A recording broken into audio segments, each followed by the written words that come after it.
বিসমিল্লাহির রহমানির রহিম। আমাদের আজকের ভিডিও হচ্ছে এফ সমান সমান এম এ।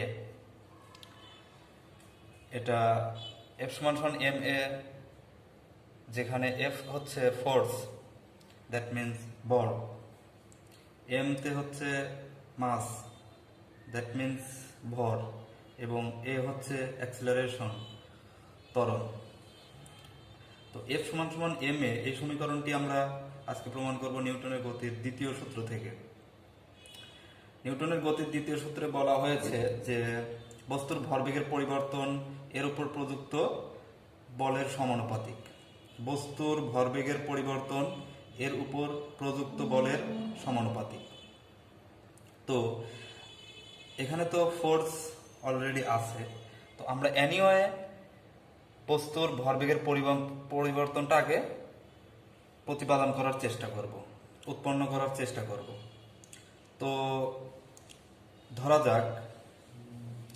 ধরা যাক এম ভর বিশিষ্ট কোনো বস্তু ইউ আদিবেগ নিয়ে চলছে।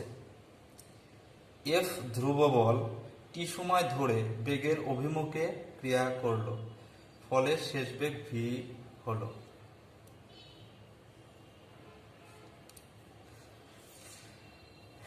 তো ছাত্রছাত্রীরা বর্তমানে যে জিনিসটা সবচেয়ে বেশি করে থাকে সেটা হলো যে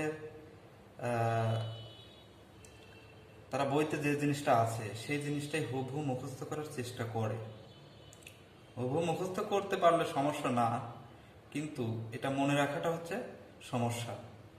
আসলে পদার্থবিজ্ঞান অথবা রসায়ন বিজ্ঞান কোনো বিজ্ঞানী মুখস্থর বিষয় না। আমি আগেও বলছি যে কতিপয় কিছু জিনিস মুখস্থ করতে হবে, আর বাকি জিনিসগুলো আমরা বিভিন্ন পদ্ধতি ইউজ করে সেগুলোকে প্রমাণ করার চেষ্টা করব বা মনে রাখার চেষ্টা করব।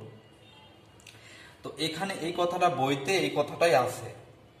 তো এখন যদি কেউ মনে করে যে এই কথাটা আমি হুবহু মুখস্থ করে ফেলবো, তাহলে ভালো, কিন্তু মনে রাখাটা জটিল হবে। এটা মনে রাখার জন্য একটা পদ্ধতি আছে, সেটা হলো যে এখানে আমাদের সূত্র প্রমাণ করতে বলছে হচ্ছে এফ সমান সমান এম এ। এফ সমান সমান এম এ, এফ সমান সমান এম এ, এখানে তিনটা রাশি আছে। এই তিনটা রাশি থেকে আমরা এই কথাটুকু লিখতে পারি। এই তিনটা রাশি থেকে আমরা কথাটুকু লিখতে পারি কিভাবে? আমি প্রথমে লিখছি এম ভর বিশিষ্ট কোনো বস্তু, সমীকরণের ভিতরে এম আছে, ইউ আদিবেগ নিয়ে চলছে, এফ ধ্রুব বল টি সময় ধরে বেগের অভিমুখে ক্রিয়া করলো, ফলে শেষ বেগ ভি হলো। তো তিনটা রাশি থেকে কিন্তু এই কথাগুলো লিখছি। এই কথাগুলো এমনভাবে লিখতে হবে এমন কোনো কথা নেই। এই কথাগুলো আমরা অন্যভাবেও লিখতে পারি। কিভাবে? সেটা হচ্ছে আমরা লিখতে পারি যে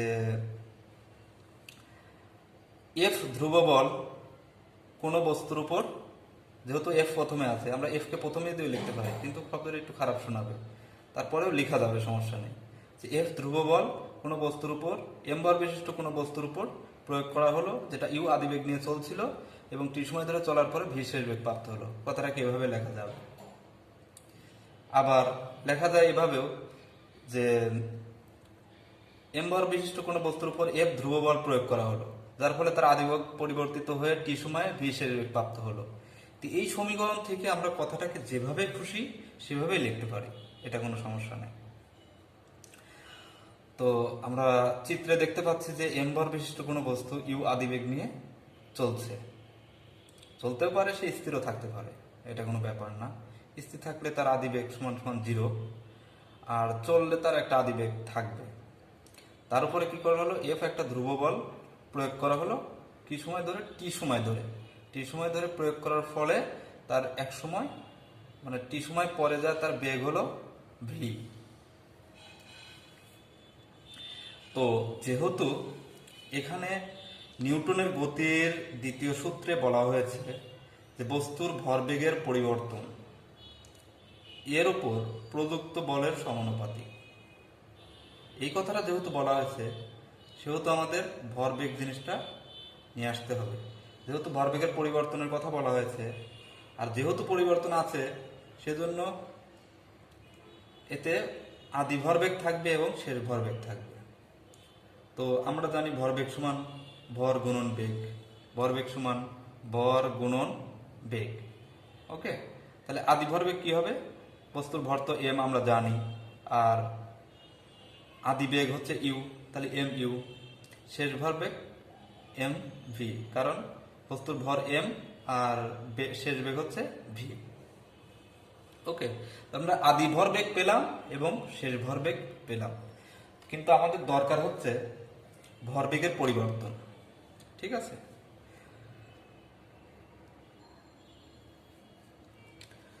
যেহেতু আমাদের দরকার ভরবেগের পরিবর্তন, সেই ক্ষেত্রে এভাবে আমরা লিখতে পারি যে টি সময়ে ভরবেগের পরিবর্তন M V minus M U. কারণ পরিবর্তন বলতে বিয়োগফল বোঝায়।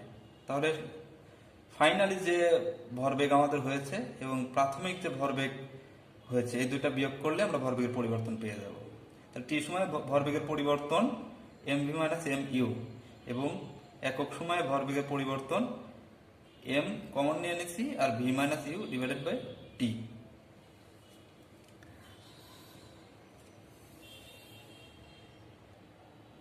তাহলে এম ভি মাইনাস ইউ ভাগ T equal to M A হয়। কিভাবে হয়? কারণ আমরা জানি ভি মাইনাস ইউ ভাগ টি সমান সমান এ। ভি মাইনাস ইউ ভাগ টি সমান সমান এ আমরা ত্বরণ থেকে আগেই জেনেছি। তাহলে ভরবেগের পরিবর্তন আমরা পেয়ে গেছি। ভরবেগের পরিবর্তনটা কি পেয়েছি? M A. একক সময়ে ভরবেগের পরিবর্তন আমরা কি পেয়েছি? M A. নিউটনের গতির দ্বিতীয় সূত্র অনুযায়ী বস্তুর ভরবেগের পরিবর্তন এর হার, পরিবর্তনের হার বস্তুর ভরবেগের পরিবর্তনের হার এর উপর প্রযুক্ত বলের সমানুপাতিক। ওকে, তাহলে প্রযুক্ত বল ছিল কি? প্রযুক্ত বল ছিল এফ। তাহলে এটা হচ্ছে একক সময়ে ভরবেগের পরিবর্তনের হার সমানুপাতিক এফ আমরা লিখছি। ওকে, তো এখানে এম এর সমান সমান কে এফ। এখানে কে হচ্ছে একটি সমানুপাতিক ধ্রুবক, এর মান বলের এককের উপর নির্ভর করে। তো বলের একক আমরা কি জানি? বলের একক হচ্ছে নিউটন। তো এই নিউটনের উপর এটা ডিপেন্ড করবে যে কে এর মান কত হবে। তো সেক্ষেত্রে আমরা ধরে নিতে পারি যে এম সমান সমান 1 কেজি, এ সমান সমান 1 মিটার পার সেকেন্ড স্কোয়ার এবং এফ সমান সমান যদি 1 নিউটন হয়, তাহলে এই মানগুলো যদি আমরা এই সমীকরণে বসিয়ে দিই তাহলে কি দাঁড়াচ্ছে? এই মানগুলো এই সমীকরণে বসিয়ে দিলে দাঁড়াচ্ছে, এই মানগুলো সমীকরণে যদি বসাই দিই তাহলে প্রথমে আছে এম এ, এম এর মান 1, তারপরে এ এর মান 1, আর কে আর বলের মান হচ্ছে 1। সুতরাং কে সমান সমান 1 হচ্ছে। তাহলে কে সমান সমান 1 যদি ওই সমীকরণে বসাই দিই তাহলে এফ সমান সমান এম এ হয়। তাহলে আমরা সমীকরণটা পেয়ে গেলাম, এফ সমান সমান এম এ। সুতরাং বল সমান সমান কি দাঁড়াচ্ছে? ভর গুণন ত্বরণ। তো আমরা প্রত্যেকটা রাশি সম্পর্কে যখন আলোচনা করব তখন সেই রাশির সমীকরণ আমরা অলরেডি পেয়ে গেছি। তারপরে আমরা সেই রাশির একক নিয়ে আলোচনা করব।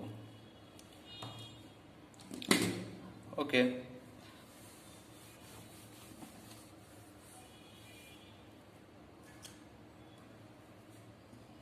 একক।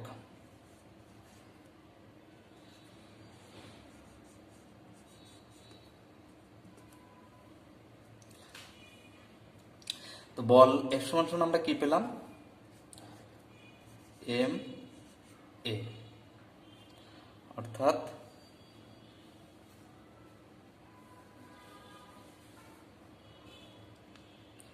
ভর গুণন ত্বরণ। বল এফ সমান সমান আমরা পেলাম ভর গুণন ত্বরণ। তো ভর তো মৌলিক রাশি, এখানে ভাঙার দরকার নেই, কিন্তু ত্বরণ হচ্ছে যৌগিক রাশি। ত্বরণ সমান সমান আমরা জানি হচ্ছে বেগ বাই সময়। ভর গুণন বেগ সমান সমান আমরা কি জানি, সরণ ভাগ সময়, আর নিচে সময়। তাহলে এটাকে যদি উল্টিয়ে দিই, তাহলে সরণ বাই সময়, আর 1/বাই সময়। তাহলে এখন ভরের একক কি, কেজি, আর সরণের একক হচ্ছে মিটার, আর সময়ের একক হচ্ছে সেকেন্ড। তাহলে K G metre per second square. বলের একক হচ্ছে কেজি, এসআই ইউনিটে আর কি, বলের একক kg metre per second square. Okay, কিন্তু বিজ্ঞানী নিউটনের নাম অনুযায়ী বলের একক আমরা লিখি, বলের একককে আমরা কি লিখি, বিজ্ঞানী নিউটনের নাম অনুযায়ী বলের একককে লিখি হচ্ছে নিউটন।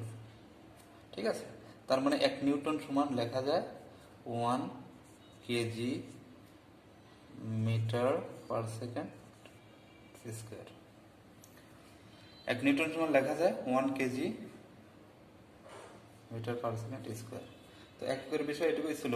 আর এর আগেও যেটা সম্পর্কে আলোচনা করছি, মোমেন্টাম অর্থাৎ ভরবেগ নিয়ে যখন আলোচনা করতেছিলাম তখন আলোচনা করছি যে এখন যদি বলা হয় যে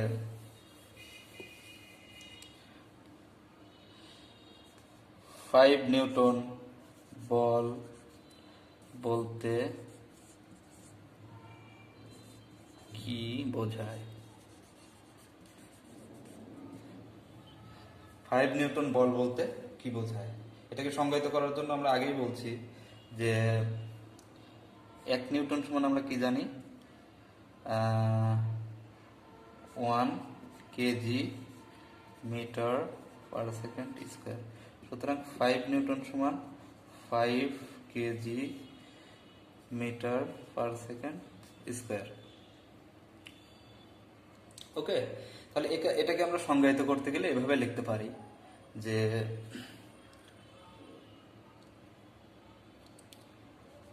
5 কেজি ভরের কোনো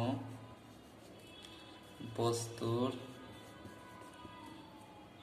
1 মিটার পার সেকেন্ড স্কোয়ার ত্বরণ সৃষ্টি করতে যে বল প্রয়োজন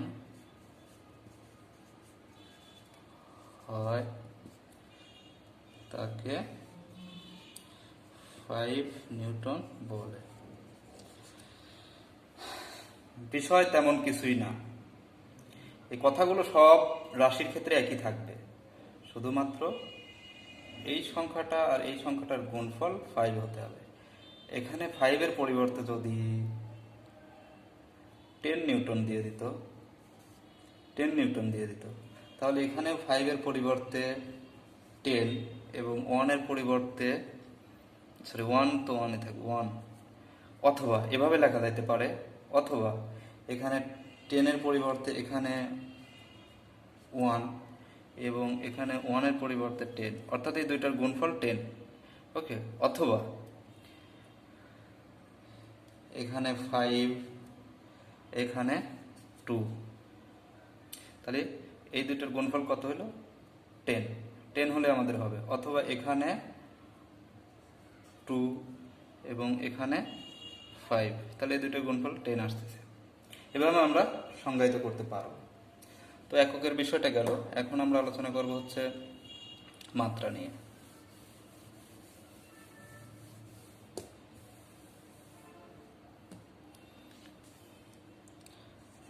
বল F সমান সমান ভর গুণন ত্বরণ। আমরা এখন বলের মাত্রা নির্ণয় করছি, তো ভর গুণন ত্বরণ সমান সমান হচ্ছে সরণ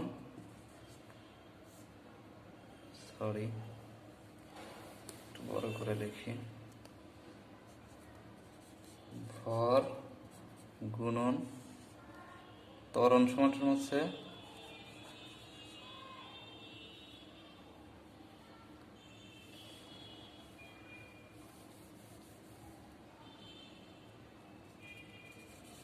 ভর গুণন ত্বরণ সমান সমান হচ্ছে বেগ ডিভাইডেড বাই সময়।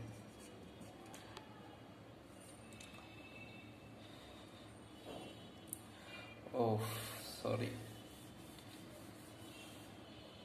আচ্ছা, ভর গুণন ত্বরণ সমান সমান হচ্ছে বেগ ভাগ সময়। ওকে, তাহলে ভর গুণন বেগ সমান সমান সরণ ভাগ সময়, নিচে সময়। তাহলে ভর গুণন সরণ ভাগ সময় গুণন 1 ভাগ সময়।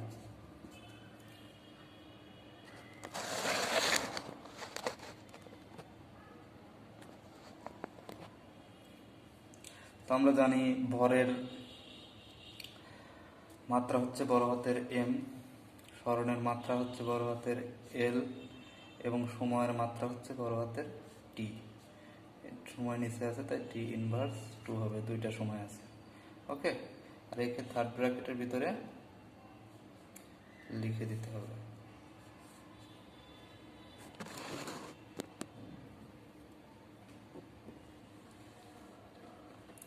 একে থার্ড ব্র্যাকেটের ভিতরে লিখে দিতে হবে। মাত্রা এইভাবে, প্রতিটা রাশির আমরা মাত্রা এইভাবে বের করব।